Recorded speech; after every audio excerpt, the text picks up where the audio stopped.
Dada la importancia que juega la pelvis durante la carrera, tanto en la prevención de lesiones como en el rendimiento deportivo, voy a explicar en este vídeo el funcionamiento de la cinemática 3D. A partir de estas gráficas que veis aquí a la izquierda, en el cual se representa el movimiento del tilt antero-posterior, el movimiento de la oblicuidad y el movimiento de la rotación. De modo que de 0 a 100% tendríamos un ciclo de zancada. Para la explicación voy a aprovechar esta animación tridimensional y voy a hacer referencia a la extremidad derecha. De modo que si observamos la imagen del vídeo correlacionada con la gráfica, lo que vamos a observar es que en este contacto inicial, representado aquí con esta indicación, vamos a situarnos en el movimiento antero-posterior de la pelvis, con lo cual voy a representar cinemáticamente esta forma de onda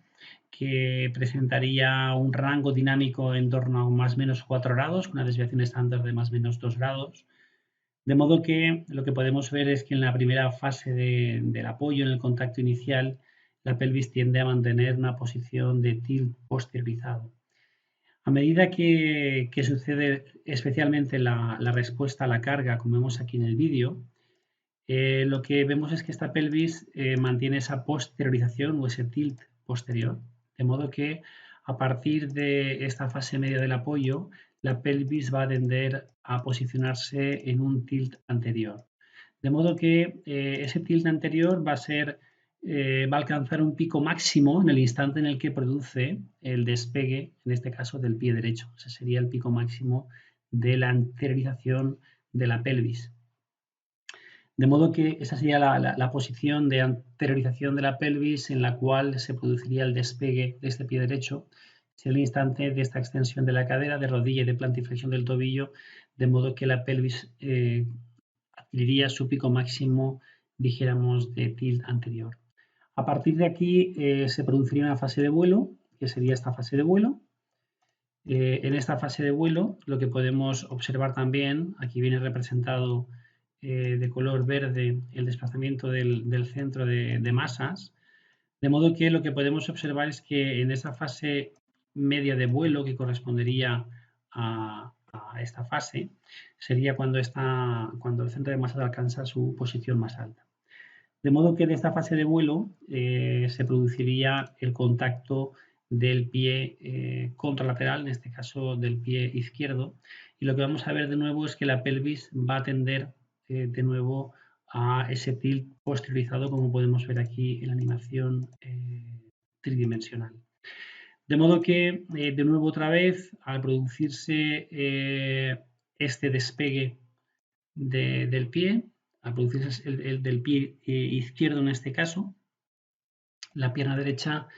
busca un posicionamiento más anteriorizado. Aquí veríamos el instante en el que se produciría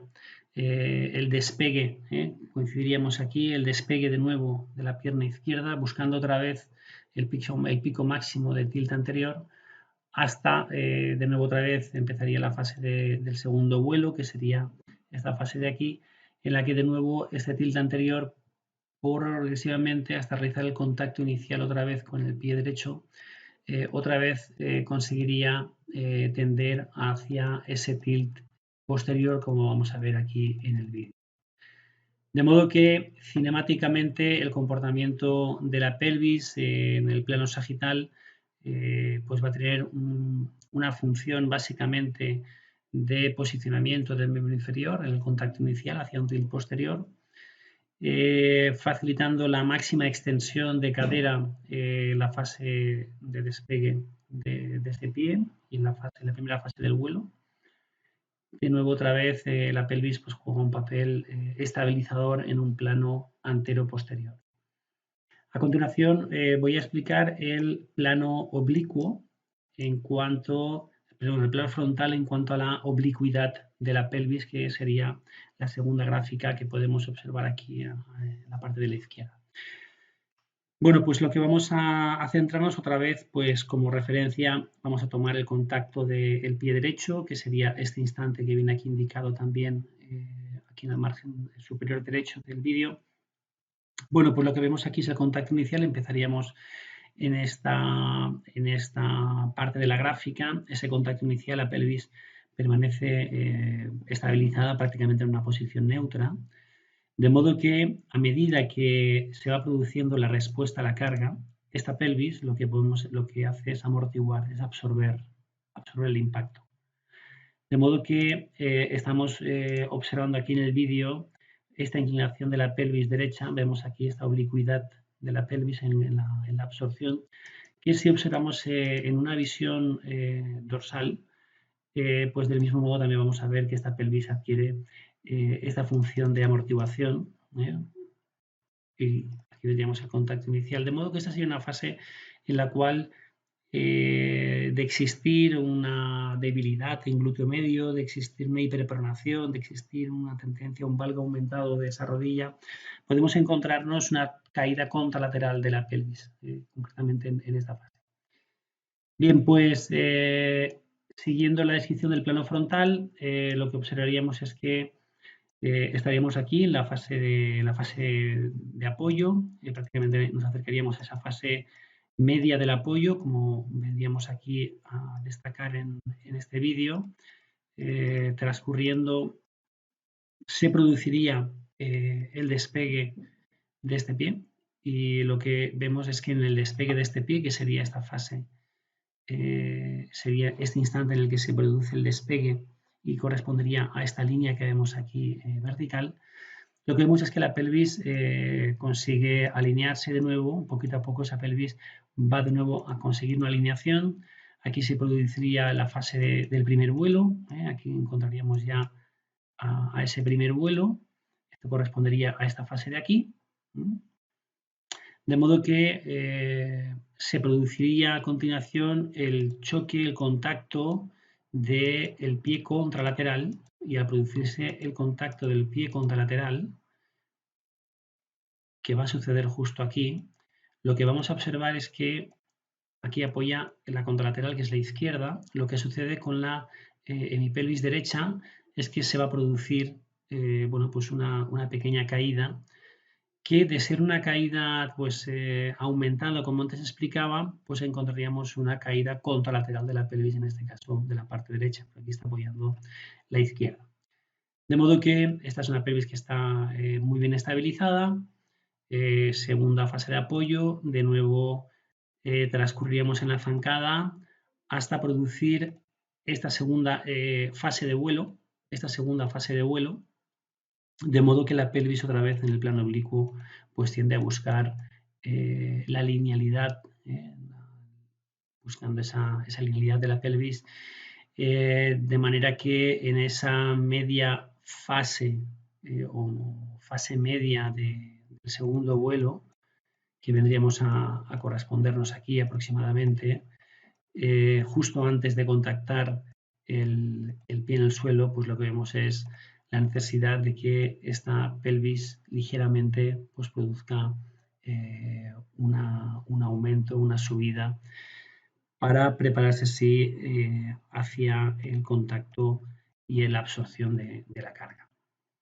De modo que en el plano oblicuo la pelvis juega un papel extremadamente importante en la capacidad de absorción de cargas, en la absorción de esa pelvis cuando sucede la fase de apoyo que tiene que absorber, y sobre todo en alinear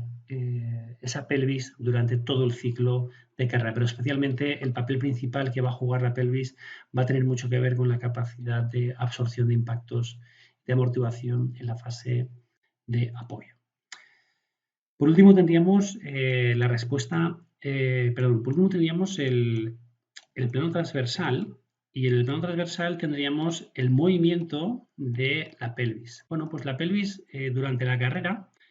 voy a representar aquí ahora esta línea estas líneas que nos van a ayudar a ser una referencia para ver exactamente cómo se produce el movimiento de la pelvis. La pelvis durante la carrera tiene un comportamiento totalmente diferente a cómo sucede durante la marcha. Es el único movimiento de la pelvis que es distinto entre la marcha y la carrera. Bueno, pues, ¿cómo sucede, cómo funciona la pelvis? ¿Cuál es el movimiento biomecánico en el plano transversal de la pelvis? Pues, en primer lugar, lo que vamos a tener como referencia, voy a hacer aquí este zoom, vamos a centrarnos en esta gráfica, y en esta gráfica tenemos aquí el componente de rotación, aquí tendríamos el 0, de modo que todo lo que esté por debajo de 0 sería una rotación externa de esa pelvis, lo que esté por encima de 0 una rotación interna de la pelvis. De manera que vamos a centrarnos en el apoyo del pie derecho. El apoyo del pie derecho sucedería exactamente, sucedería aquí, aquí, como aparece aquí indicado en la parte de arriba. De modo que el transcurso del apoyo, en la fase de apoyo, la pelvis en ese contacto inicial va a tener un papel esencial de absorción de cargas, de modo que en esa rotación, especialmente la pelvis va a tender a un posicionamiento, ligeramente hacia la rotación externa, de modo que esa rotación externa, la función que va a tener especialmente va a ser la de la absorción de cargas viniendo de una fase de vuelo, como es la segunda fase de vuelo antes del contacto inicial. De modo que ese apoyo, ese contacto, a diferencia de la marcha en la que no hay una fase de vuelo, va a requerir una mayor capacidad de absorción a la carga por la propia fase de vuelo y por la propia altura del centro de masas. Sin embargo,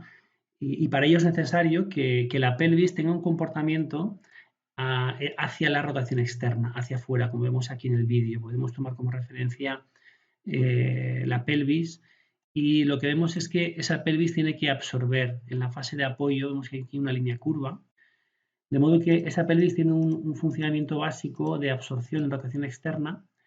de modo que a medida que se va a producir el despegue, en tendencia hacia el despegue de ese pie derecho,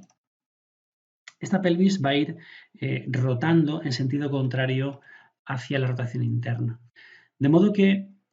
va a ser esencial que ese componente de rotación de la pelvis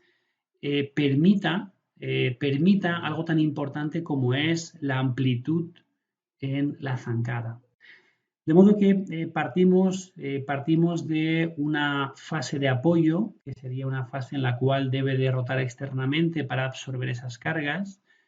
En el momento que se produce el despegue de ese pie, va a tender la rotación interna, se produciría durante esa primera fase de vuelo, hasta producir el contacto del pie contralateral.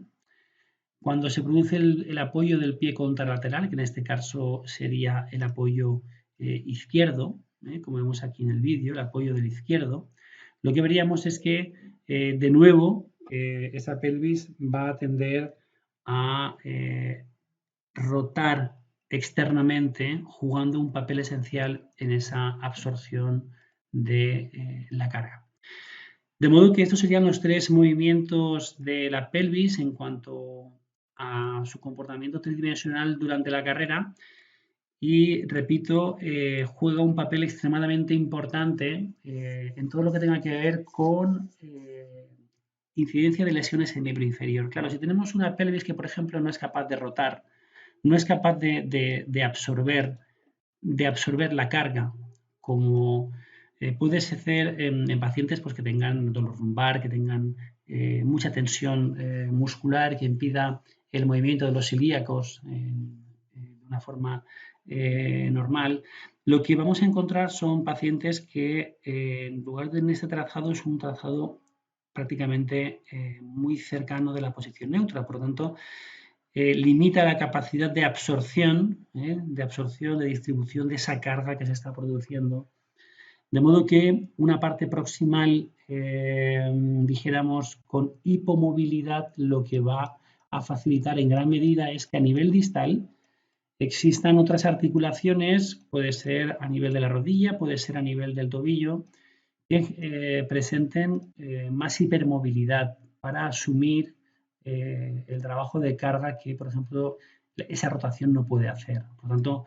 muchas de las lesiones que van a aparecer y van a suceder en el miembro inferior tienen un origen principal a nivel de la pelvis, siendo esta estructura clave en biomecánica de carrera.